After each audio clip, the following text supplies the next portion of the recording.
Hey yo, never get caught holding the grams. Never take a bitch word over your mans. Stay close to him, never let him know where you live. Never let him get familiar with your dough or your kids. Put the toast to him, always stay quiet and humble. Don't be scared to take it to the knife or the gun in the rumble. I can show you how to get your neck broke. Stretch coke in the middle of the ocean on a mean duplex boat. Look here, there is no competitor. C9 with the spaceship doors that open up regular. Get it on with the hard plastic. My 16s have niggas feeling like they tripping off acid. Then ain't no nigga gonna tell me I can't go get you money over there. I don't care.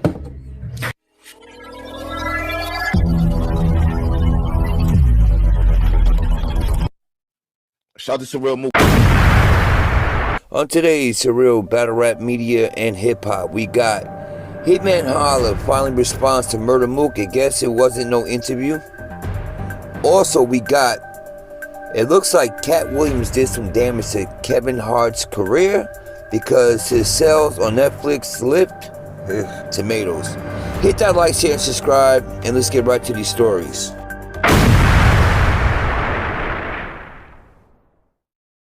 I hope everybody's enjoying their day. Of course, there's always something going down in media, whether it's hip-hop or battle rap. So let's get to the first story. Alright, so Hitman jumps on Bags and Bodies, and he breaks down how he was in the cypher back on I don't know what event, and Murder Mook was there with his group and certain battle rappers, and Murder Mook basically put him on the spot and was like, yo, who's gonna rap? Who's gonna spit these bars? Now y'all know growing up, old school, 90s, 80s, it was just something to do. We threw the tape on, instrumental, start rapping, whether it was brothers, cousins, friends, whoever, it was just a thing to do. But now, he does it, Murder Mook walks away. He also said how Black Compass asked Murder Mook the question, and of course, he somewhat gave him credit, but you still didn't rap, Murder Mook. You're supposed to be ready all times, right? Cassidy is, certain people are. Even Daylight said that. He said how, you know, the God tier / whatever, old school rappers are always ready to rap. They always got clips on them, right? Alright, so I don't know what, but obviously you're all about, you got to get paid to rap. We get that. But sometimes it's alright to throw a couple of bars out there, especially if Hitman Holla's doing it, and he's did more moves than you. Just saying. But y'all go ahead, go to Bags and Body, because he's breaking down how Reed Dollaz walked away with a deposit, which he could have blasted him on that he lives in a trailer / car. It's a lot of stuff that Hitman's speaking on, and he's showing receipts. He's showing receipts. Go ahead and check that out. Now, the next story. Alright, so we already know Cat Williams put some damage out here, okay? But you got Kevin Hart. He's posting up pictures in Paris and London, all these places, you know what I'm saying? And the sales are not there. Is it because Cat Williams' interview went so viral that, you know what I'm saying, the sales hurt him? Like certain people, there's a lot of fans that support Cat Williams, regardless that he was blackballed or whatever. But well, right now, if you look on media, a lot of people are like, yo, at least somebody speaking the truth and standing against this Hollywood. And this is what it is. Now, I already know Cat Williams did some dirt himself. Alright? But he's also saying he jumped in Hollywood to expose what's going on behind the scenes. So Cat Williams wasn't going to stop until he got his voice heard. You also have Monique. You have Monique against Steve Harvey. How Steve Harvey didn't back up Monique, and that basically, you know what I'm saying, Steve Harvey wanted an apology towards him and Oprah, but without Monique's husband. Let that sink in. Why not the husband?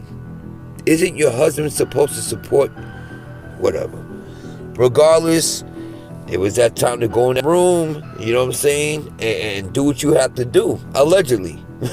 Throw you in that room, and you better apply the position in order for you to get your spot back in media, Hollywood, or whatever. Monique wasn't having that. Monique was not having that. But, of course, Cat Williams and Steve Harvey's been having beef. So has Kevin Hart. Now, Kevin Hart allegedly is a plant that took over Cat Williams' spot. Midgets. They're both funny, but one's funnier than the other. But there's all this money you don't spend on them motherfucking tickets and talk about a lady in the audience for 15 goddamn minutes. That nigga should have talked about me the way I've been to talk about his bitch man. All that he has to stay in that position. But right now, your sales on Netflix, tomatoes. Here's the little flyer on the magazine right here on Google. You guys can search it yourselves. His sales are not there. But he's sitting here posting on Instagram showing everything is good. What's going to make his money or some type of money. But it's not the sales that Netflix invested into and expected. So, I'll let you know the truth will hurt you. I have another story. I didn't throw it in the title, but it was Jay-Z and pretty much P. Diddy. Now, everybody knows, you know what I'm saying, Jay-Z was messing around with Foxy Brown. Now, at the age of 14 to 15, Foxy Brown was that age when she met Jay-Z and working with him.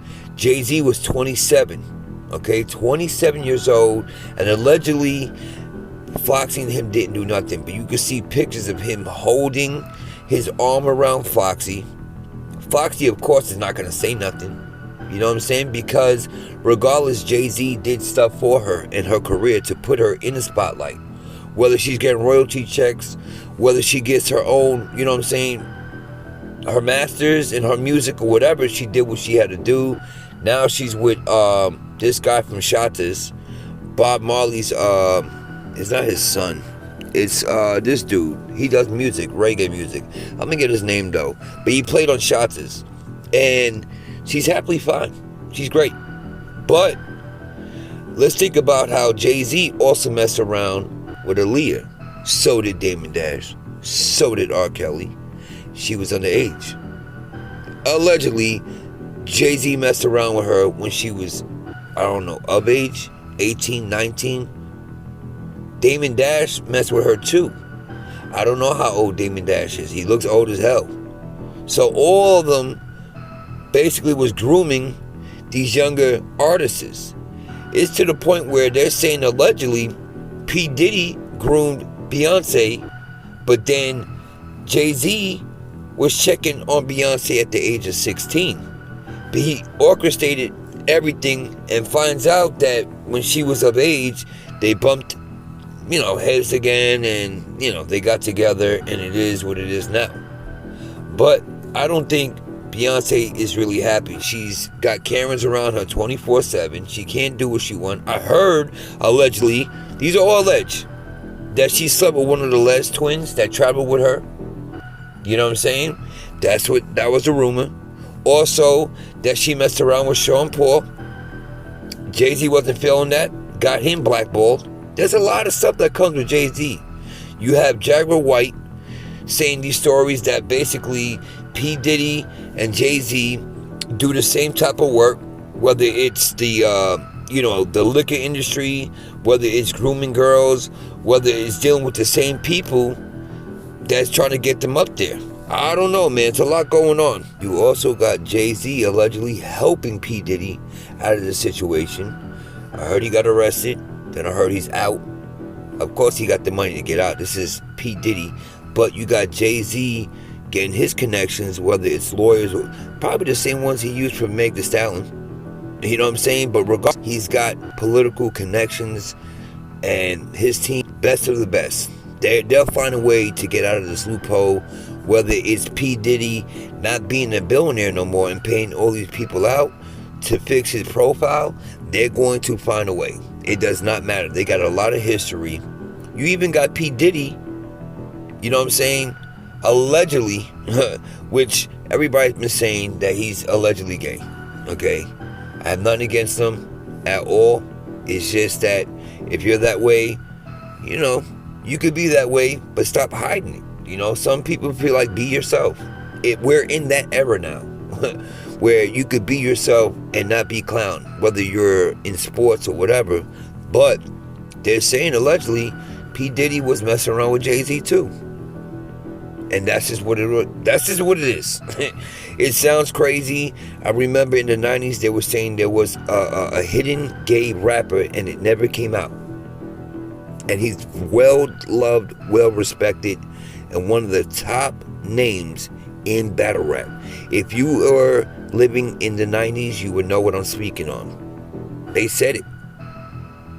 It was not no biggie. Regardless, do your homework, and it's pretty much out there. It's right there in front of your face. But yeah, so let's see where this goes. Let's see if P. Diddy gets out of this dirt that he's in. He's gonna lose a lot of money behind it.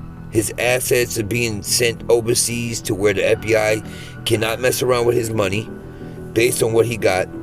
And, you know, there's a lot of funny stuff when it comes down to taking these people down. But this is the year where the truth is coming out and people are not holding back anymore. And I'm with it.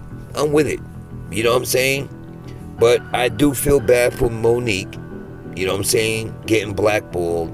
But then you got somebody like Steve Harvey that's willing to do whatever he has to do for the money. He says it right there in front of her face, doesn't back her up. Oprah, they're saying she's evil. I don't personally know her, but I know at one point her show was hot. She was doing stuff for black people, then it just crossed over to white. And from that point on, it was a wrap. It was a wrap. She was all for the white. So I don't know, man. Hit that like, share, and subscribe. Let's see where this goes. I'm on it, man. I'm researching all the time what's going on. Hot topics. Just hit that like, and let's see where we go with this journey. But I'm out, man. Y'all be safe. Keep your eyes out in these hip-hop and battle rap streets, because something's always bound to go down. One.